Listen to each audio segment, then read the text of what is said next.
अफसाना बिच्चू फूपी। अफसाना निगार इस्मत चुगतई। जब पहली बार मैंने उन्हें देखा तो वो रहमान भाई के पहले मंजिले की खिड़की में बैठी लंबी लंबी गालियां और कोसने दे रही थीं। ये खिड़की हमारे सहन में खुलती थी और कानूनन उसे बंद रखा जाता था क्योंकि पर्दे वाली बीवियों का सामना होने का डर था। रहमान भाई रंडियों के जमादार थे। कोई शादी ब्याह, खतना या बिस्मिल्लाह की रस्म होती तो रहमान भाई औने पौने उन डंडियों को बुला देते और गरीब के घर में भी वही जान, मुश्तरी बाई और अनवरी कहरवा नाच जाती। मगर मोहल्ले टोले की लड़कियां बालियां उनकी नजर में अपनी सगी माँ बहनें थीं। उनके छोटे भाई बुंदू और गेंदा आए दिन तांग झांक के सिलसिले में सर फुटअव्वल किया करते थे। वैसे रहमान भाई मोहल्ले की नजरों में कोई अच्छी हैसियत नहीं रखते थे। उन्होंने अपनी बीवी की जिंदगी में ही अपनी साली से जोड़ तोड़ कर लिया था। उस यतीम साली का सिवाय उस बहन के और कोई मरा जीता ना था। बहन के यहाँ ही आ पड़ी थी, उसके बच्चे पालती थी, बस दूध पिलाने की कसर थी, बाकी सारा गू मूत वही करती थी। और फिर किसी एक नकचढ़ी ने उसे बहन के बच्चे के मुंह में एक दिन छाती देते देख लिया और भांडा फूट गया। पता चला कि बच्चे में आधे बिल्कुल खाला की सूरत पे हैं। घर में रहमान की दुल्हन चाहे बहन की दुर्गत बनाती हो, पर कभी पंचों में इकरार न किया। यही कहा करती थी, जो कुंवारी को कहेगा ना उसके दीदे घुटनों के आगे आएगा। हाँ, बर की तलाश में हर दम सूखा करती थी, पर उस कीड़े भरे कबाब को बर कहाँ जुड़ता। एक आंख में ये बड़ी कौड़ी सी फली थी, पैर भी जरा छोटा सा था, कूल्हा दबाकर चलती थी। सारे मोहल्ले से एक अजीब तरह का बायकॉट हो चुका था। लोग रहमान भाई से काम पड़ता तो धौंस जमा कर कह देते, मोहल्ले में रहने की इजाजत दे रखी थी, यही क्या कम इनायत थी। और रहमान भाई उसी को अपनी इज्जत अफजाई समझते थे। यही वजह थी कि वो हमेशा रहमान भाई की खिड़की में बैठकर तूल तवील गालियां दिया करती थीं, क्योंकि बाकी मोहल्ले के लोग अब्बा से दबते थे। मजिस्ट्रेट से कौन बैर मोल ले। उस दिन पहली दफा मुझे मालूम हुआ कि हमारी इकलौती सगी फूफी बादशाही खानम है और ये लंबी लंबी गालियां हमारे खानदान को दी जा रही थीं। उस दिन पहली दफा मुझे मालूम हुआ कि ये हमारी इकलौती सगी फूफी बादशाही खानम है और ये जो लंबी लंबी गालियां दी जा रही थीं वो हमारे खानदान को दी जा रही थीं। अम्मा का चेहरा फक था और वो अंदर कमरे में सहमी बैठी थी, जैसे बिच्चू फूफी की आवाज उन पर बिजली बनकर टूट पड़ेगी। छठे 6 माहे इसी तरह बादशाही खानम रहमान भाई की खिड़की में बैठकर हुंकारती। अब्बा मियाँ उनसे जरा सी आड़ लेकर मजे से आराम कुर्सी पर दराज अखबार पढ़ते रहते और मौका महल पढ़ते किसी लड़के बाले के जरिए कोई ऐसी बात जवाब में कह देते कि फूफी बादशाही फिर शताबियां छोड़ने लगती। हम लोग सब खेल कूद पढ़ना लिखना छोड़कर सहन में गुच्छा बनकर खड़े हो जाते और मुड़ मुड़ कर अपनी प्यारी फूफी के कोसने सुना करते। जिस खिड़की में वो बैठती थीं, वो उनके तूल तवील जिस्म से लबालब भरी हुई थी। अब्बा मियाँ से इतनी हम शक्ल थीं कि जैसे वही मूछें उतार कर दुपट्टा ओढ़कर बैठ गए हों। बावजूद कोसने और गालियां सुनने के हम लोग बड़े इत्मीनान से उन्हें तका करते थे। 5.5 फुट का कद, 4 उंगल चौड़ी कलाई, शेर सा कल्ला, सफेद बगुला बाल, बड़ा सा दहाना, बड़े बड़े दांत, भारी सी थोड़ी और आवाज तो माशा अल्लाह अब्बा मियाँ से 1 सूट नीची ही होगी। फूफी बादशाही हमेशा सफेद कपड़े पहना करती थी। जिस दिन फूफा मसूद अली ने मेहतरानी के संग कुलेले करने शुरू की, फूफी ने बट्टे से सारी चूड़ियां छना छन करके तोड़ डाली, रंगा दुपट्टा उतार दिया और उस दिन से वो उन्हें मरहूम या मरने वाला कहा करती थी। मेहतरानी को छूने के बाद उन्होंने वो हाथ पैर अपने जिस्म को न लगने दिए। ये सानेहा जवानी में हुआ था, जब से रंडापा झेल रही थी। हमारे फूफा हमारी अम्मी के चचा भी थे। वैसे तो ना जाने क्या घपला था, मेरे अब्बा मेरी अम्मी के चचा लगते थे और शादी से पहले जब वो छोटी सी थीं तो मेरे अब्बा को देखकर उनका पेशाब निकल जाता था। और जब उन्हें ये मालूम हुआ कि उनकी मंगनी इसी भयानक देव से होने वाली है तो उन्होंने अपनी दादी यानी कि अब्बा की फूफी की पिटारी से अफ्यून चुरा कर खा ली थी। अफ्यून ज्यादा नहीं थी और कुछ दिन लोट पोट कर अच्छी हो गईं।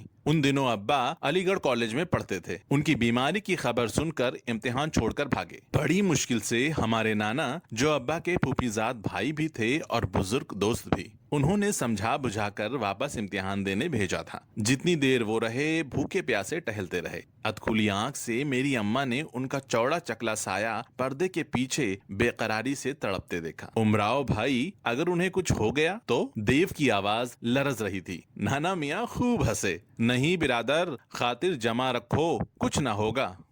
उस वक्त मेरी मुन्नी सी मासूम माँ एकदम औरत बन गई थी। उसके दिल से एकदम बेवजाद इंसान का खौफ निकल गया था। जभी तो मेरी पुप्पी बादशाही कहती थी कि मेरी अम्मा जादूगरनी है और उसका तो मेरे भाई से शादी से पहले ताल्लुक होकर पेट गिरा था। मेरी अम्मा अपने जवान बच्चों के सामने जब ये गालियां सुनती तो ऐसी बिसूर बिसूर कर रोती कि हमें उनकी मार फरामोश हो जाती और प्यार आने लगता। मगर ये गालियां सुनकर अब्बा की गंभीर आंखों में परियां नाचने लगती।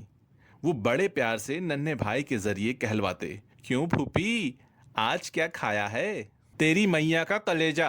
इस बेतुके जवाब से फूफी जल कर मरंदा हो जाती। अब्बा फिर जवाब दिलवाते, अरे फूफी, जब ही मुंह में बवासीर हो गई है, जुलाब लो जुलाब। वो मेरे नौजवान भाई की मिचमिचाती लाश पर कौवों चीलों को दावत देने लगती। उनकी दुल्हन को जो ना जाने बेचारी उस वक्त कहाँ बैठी अपने ख्याली दूल्हे के इश्क में लरज रही होगी, रंडापे की दुआएं देती और मेरी अम्मा कानों में उंगलियां देकर बुदबुदाती, जलतू जलाल तू आई भला को टाल तू, जलतू जलाल तू आई भला को टाल तू। फिर अब्बा उकसाते और नन्हे भाई से पूछते, फूफी बादशाही, मेहतरानी फूफी का मिजाज तो अच्छा है। और हमें डर लगता कि कहीं फूफी खिड़की में से फांद ना पड़े। अरे जा सपोलिए, मेरे मुंह ना लग, नहीं तो जूती से मुंह मसल दूंगी। ये बुढ़ा अंदर बैठा क्या लौंडो को सिखा रहा है? मुगल बच्चा है तो मेरे सामने आकर बात करे। रहमान भाई, हे रहमान भाई, इस बौरानी कुतिया को संख्या क्यों नहीं खिलाते? अब्बा के सिखाने पर नन्हे भाई डरते हुए बोलते। हालांकि उन्हें डरने की जरूरत ना थी, क्योंकि सब जानते थे कि आवाज उनकी है मगर अल्फाज अब्बा मियाँ के हैं। लिहाजा गुनाह नन्हे भाई की जान पर नहीं, मगर फिर भी बिल्कुल अब्बा की शक्ल की पुप्पी की शान में कुछ कहते हुए उन्हें पसीने आ जाते थे। कितना जमीनों आसमान का फर्क था हमारे ददियाल और ननिहाल वालों में। ननिहाल हकीमों वाली गली में थी और ददियाल गाड़ी बानों कठाड़े में। ननिहाल वाले सलीम चिश्ती के खानदान से थे, जिन्हें मुगल बादशाह ने मुर्शिद का मर्तबा देकर निजात का रास्ता पहचाना। हिंदुस्तान में उसे अरसा गुजर चुका था, रंगतें संवला चुकी थी, नुकूश नन पड़ चुके थे, मिजाज ठंडे हो गए थे। दधियाल वाले बाहर से सबसे आखिरी खेप में आने वालों में से थे। जहनी तौर पर अभी तक घोड़ों पर सवार मंजिलें मार रहे थे। खून में लावा दहक रहा था। खड़े खड़े तलवार जैसे नुकूश, लाल फिरंगियों जैसे मुंह, गोरिल्लो जैसी कदो कामत, शेरों जैसी गरजदार आवाजें, शहतीर जैसे हाथ पांव, और ननिहाल वाले नाजुक हाथ पैरों वाले शायराना तरबियत, धीमी आवाज में बोलने के आदी। ज्यादातर हकीम, आलिम और मौलवी थे। जब ही मोहल्ले का नाम हकीमों की गली पड़ गया था। कुछ कारोबार में भी हिस्सा लेने लगे थे। शाफ बाफ, जरदोज और अतार वगैरह बन चुके थे। हालांकि मेरी दधियाल वाले ऐसे लोगों को कंजड़ कसाई ही कहा करते थे, क्योंकि वो खुद ज्यादातर फौज में थे। वैसे मारधाड़ का शौक अभी तक नहीं हुआ था। कुश्ती, पहलवानी, तैराकी में नाम पैदा करना, पंजा लड़ाना, तलवार और पट्टों के हाथ दिखाना और 64-25 को, जो मेरी ननिहाल के मरगूब तरीन खेल थे, हिजड़ों के खेल समझना। कहते हैं जब आतिश फिशा पहाड़ फटता है तो लावा नदी की गोद में उतर आता है। शायद यही वजह थी कि मेरे दधियाल वाले ननिहाल वालों की तरफ खुद ब खुद खींचे चले आ गए। ये मेल कब और किसने शुरू किया, सब शजरे में लिखा है, मगर मुझे ठीक से याद नहीं। मेरे दादा हिंदुस्तान में पैदा नहीं हुए थे। दादियां भी उसी खानदान से ताल्लुक रखती थीं, मगर एक छोटी सी बहन बिन ब्याही थी। ना जाने क्यों कर वो शेखों में ब्याह दी गई। शायद मेरी अम्मा के दादा ने मेरे दादा पर कोई जादू कर दिया था कि उन्होंने अपनी बहन बकौल फूफी शहजादी कंजड़ों कसाईयों में दे दी। अपने मरहूम शौहर को गालियां देते वक्त वो हमेशा अपने बाप को कब्र में चैन न मिलने की बद्दुआएं दिया करती, जिन्होंने चुगतई खानदान की मिट्टी पलीत कर दी। मेरे फूफी के 3 भाई थे, मेरे ताया, मेरे अब्बा मियाँ और मेरे चचा। बड़े 2 उनसे बड़े थे, चचा सबसे छोटे। 3 भाइयों की एक लाडली बहन हमेशा की नखरीली और तुनक मिजाज थी। وہ ہمیشہ تینوں پر روب جماتی اور لاڑ کرواتی، بالکل لونڈوں کی طرح پلی۔ شیر سواری، تیر اندازی اور تلوار چلانے کی بھی خاصی مشق تھی۔ ویسے تو پھیل پھال کر ڈھیر معلوم ہوتی تھی، مگر پہلوانوں کی طرح سینہ تان کر چلتی تھی۔ سینہ تھا بھی 4 عورتوں جتنا۔ ابا مذاق میں اماں کو چھیڑا کرتے، بیگم بادشاہی سے کشتی لڑو گی؟ اوئی توبہ میری، عالم فاضل باپ کی بیٹی، میری اماں کان پر ہاتھ دھر کر کہتی، مگر وہ ننھے بھائی سے فوراً پھپھی کو چیلنج بھجواتے۔ پھپھی ہماری اماں سے کشتی لڑو گی؟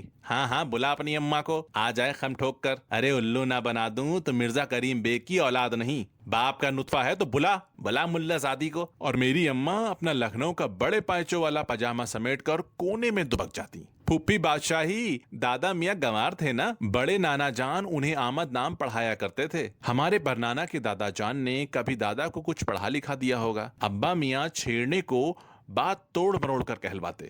ارے وہ استنجے کا ڈھیلا کیا میرے باپ کو پڑھاتا؟ مجاور کہیں کا، ہمارے ٹکڑوں پر پلتا تھا۔ یہ سلیم چشتی اور اکبر بادشاہ کے رشتوں سے حساب لگایا جاتا۔ ہم لوگ یعنی چغتائی اکبر بادشاہ کے خاندان سے تھے، جنہوں نے میری ننیحال کے سلیم چشتی کو پیر و مرشد کہا تھا، مگر پھپھی کہتی خاک پیر و مرشد کی دم، مجاور تھے مجاور، خاک پیر و مرشد کی دم۔ 3 بھائی تھے، مگر تینوں سے لڑائی ہو چکی تھی، اور وہ غصہ ہوتی تو تینوں کی دھجیاں بکھیر دیتی۔ بڑے بھائی بڑے اللہ والے تھے، انہیں حقارت سے فقیر اور بھکمنگا کہتی۔ ہمارے ابا گورنمنٹ سروس میں تھے، انہیں غدار اور انگریزوں کا غلام کہتی، کیونکہ مغل شاہی انگریزوں نے ختم کر ڈالی۔ ورنہ آج مرحوم پتلی دال کے کھانے والے جلاہے یعنی پھوپھا کے بجائے وہ لال قلعے میں زیب النساء کی طرح ارک گلاب میں غسل فرما کر کسی ملک کے شہنشاہ کی ملکہ بنی بیٹھی ہوتی۔ تیسرے یعنی کہ بڑے چچا 10 نمبر کے بدماشوں میں سے تھے، اور سپاہی ڈرتا ڈرتا مجسٹریٹ بھائی کے گھر ان کی حاضری لینے آیا کرتا تھا۔ انہوں نے کئی قتل کیے تھے، ڈاکے ڈالے تھے، شراب اور انڈی بازی میں اپنی مثال آپ تھے۔ وہ انہیں ڈاکو کہا کرتی تھیں، جو ان کے کریئر کو دیکھتے ہوئے قطعی پھسپھسا سا لفظ تھا، مگر جب وہ اپنے مرحوم شوہر سے غصہ ہوتی تو کہا کرتی، منہ چلے، نگوڑی ناہٹی نہیں ہوں، 3 بھائیوں کی اکلوتی بہن ہوں، ان کو خبر ہو گئی تو دنیا کا نہ رہے گا اور کچھ نہیں۔ اگر چھوٹا سن لے تو پل بھر میں انتڑیاں نکال کے ہاتھ میں تھما دے۔ ڈاکو ہے ڈاکو، اس سے بچ گیا تو منجلا مجسٹریٹ تجھے جیل کی سزا دے گا، ساری عمر چکیا پسوائے گا، اور اس سے بچ گیا تو بڑا تو اللہ والا ہے، تیری عاقبت خاک میں ملا دے گا۔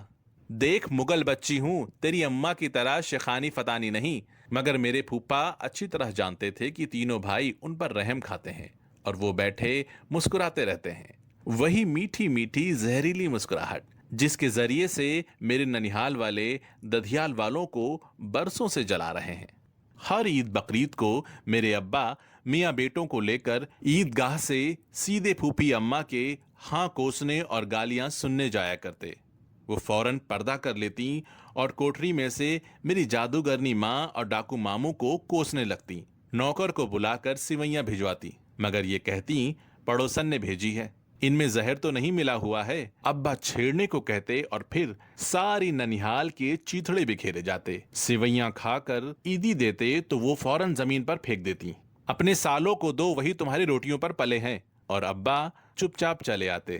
اور وہ جانتے تھے کہ پھوپھی بادشاہی وہ روپیے گھنٹوں آنکھوں سے لگا کر روتی رہیں گی۔ بھتیجوں کو وہ آڑ میں بلا کر عیدی دیتی، حرامزادو اگر ابا اماں کو بتلایا تو بوٹیاں کاٹ کر کتوں کو کھلا دوں گی۔ اماں ابا کو معلوم تھا کہ لڑکوں کو کتنی عیدی ملی، مگر کسی عید پر کسی وجہ سے ابا میاں نہ جا پاتے تو پیغام پر پیغام آتے، نصرت خانم بیوہ ہو گئی، چلو اچھا ہوا، میرا کلیجہ ٹھنڈا ہوا۔ برے برے پیغام شام تک آتے ہی رہتے، اور پھر وہ خود رحمان بھائی کے کوٹھے پر سے گالیاں برسانے آ جاتی۔ ایک دن عید کی سوئیاں کھاتے کھاتے کچھ گرمی سے جی مالش کرنے لگا، ابا میاں کو الٹی ہو گئی۔ لو بادشاہ خانم، کہا سنا معاف کرنا، ہم تو چلے۔ ابا میاں نے کراہ کر آواز بنائی اور پھوپھی لشتم پشتم پردہ پھینک چھاتی کوٹتی نکل آئیں۔ ابا کو شرارت سے ہنستا دیکھ الٹے پاؤں کوستی لوٹ گئیں۔ تم آ گئی بادشاہی تو ملک الموت بھی گھبرا کر بھاگ گئے، ورنہ ہم تو آج ختم ہی ہو جاتے۔ ابا نے کہا، نہ پوچھئے پھوپھی نے کتنے وزنی کوسنے دیے۔ انہیں خطرے سے باہر دیکھ کر بولی، اللہ نے چاہا تو بجلی گرے گی، نالی میں گر کر دم توڑو گے، کوئی میت کو کاندھا دینے والا نہ بچے گا۔ ابا चिढ़ाने को उन्हें 2 रुपए भिजवा देते। भाई हमारी खानदानी डोमनिया गालियां दे दे तो उन्हें बेल तो मिलनी ही चाहिए। और पुप्पी बौखलाहट में कह जाती, बेल दे अपनी अम्मा बहनिया को, और फौरन अपना मुंह पीटने लगती। खुद ही कहती, ए बादशाही बंदी, तेरे मुंह को कालिक लगे, अपनी मैयत आप पीट रही है। पुप्पी को असल में भाई से ही बैर था, बस उनके नाम पर आग लग जाती। वैसे कहीं अब्बा के बगैर अम्मा नजर आ जाती तो गले लगा लगा कर प्यार करती, प्यार से नच्छो नच्छो कहती। बच्चे तो अच्छे हैं, वो बिल्कुल भूल जाती कि ये बच्चे उसी बज़्ज़ात भाई के हैं जिसे वो अजल से अब तक कोसती रहेंगी। अम्मा उनकी भतीजी भी थी। भाई किस कदर घपला था मेरी ददियाल और ननिहाल में, एक रिश्ते से मैं अपनी अम्मा की बहन भी लगती थी। इस तरह मेरे अब्बा मेरे दूल्हा भाई भी होते थे। मेरी ददियाल को ननिहाल वालों ने क्या क्या गम न दिए।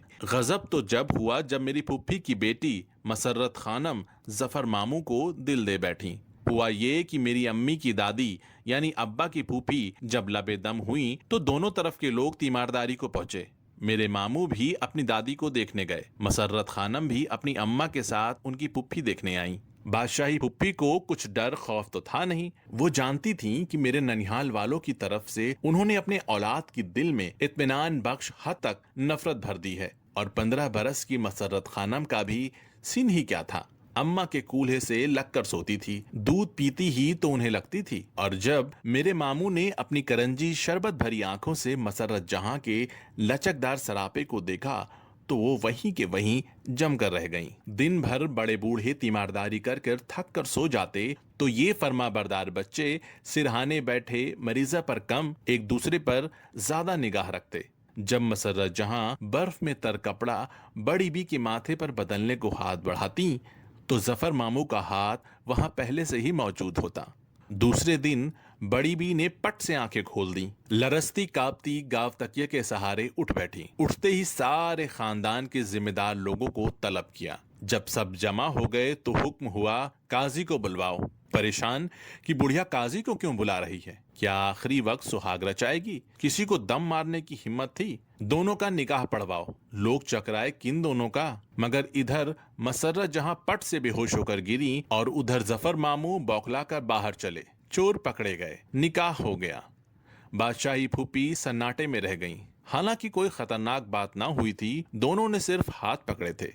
मगर बड़ी बी के लिए बस यही हद थी। और फिर जो बादशाही फूफी को दौरा पड़ा है तो बस घोड़े और तलवार के बगैर उन्होंने कुश्तों के पुश्ते लगा दिए। खड़े खड़े बेटी दामाद को निकाल दिया। मजबूरन अब्बा मियाँ दूल्हा दुल्हन को अपने घर ले आए। अम्मा तो चांद सी भाभी देखकर निहाल हो गईं। बड़ी धूमधाम से वलीमा किया। बादशाही फूफी ने उस दिन से फूफी का मुंह नहीं देखा। भाई से पर्दा कर लिया। मियाँ से पहले से ही नचाकी थी, दुनिया से मुंह फेर लिया। और एक जहर था जो उनके दिलो दिमाग पर चढ़ता ही गया।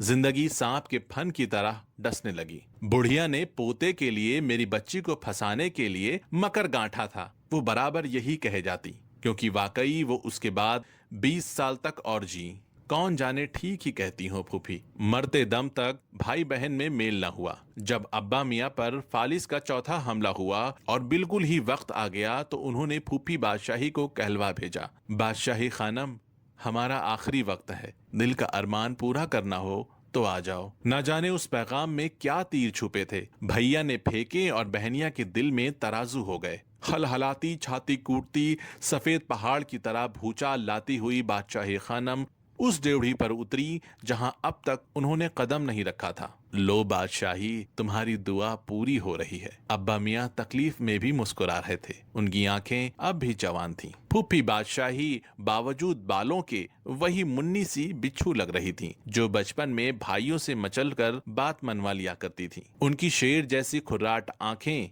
एक मेमने की मासूम आंखों की तरह सहमी हुई थीं। बड़े बड़े आंसू उनके समंदर की चट्टान जैसे गालों पर बह रहे थे। हमें कोसो बिच्छू भी, अब्बा ने प्यार से कहा। मेरी अम्मा ने सिसकते हुए बादशाही खानम से कोसने की भीख मांगी। या अल्लाह, या अल्लाह, उन्होंने गरजना चाहा मगर कांप कर रह गईं। या अल्लाह, मेरी उम्र मेरे भैया को दे दे। या मौला, अपने रसूल का सदका। वो उस बच्चे की तरह झुंझला कर रो पड़ी जिसे सबक याद ना हो। सबके मुंह फक से हो गए। अम्मा के पैरों का दम निकल गया। या खुदा, आज बिच्छू फूफी के मुंह से भाई के लिए एक कोसना ना निकला। صرف ابا میاں مسکرا رہے تھے، جیسے ان کے کوسنے سن کر مسکرا دیا کرتے تھے۔ سچ ہے، بہن کے کوسنے بھائی کو نہیں لگتے، وہ ماں کے دودھ میں ڈوبے ہوئے ہوتے ہیں۔ آواز اور پروڈکشن شمیم خان۔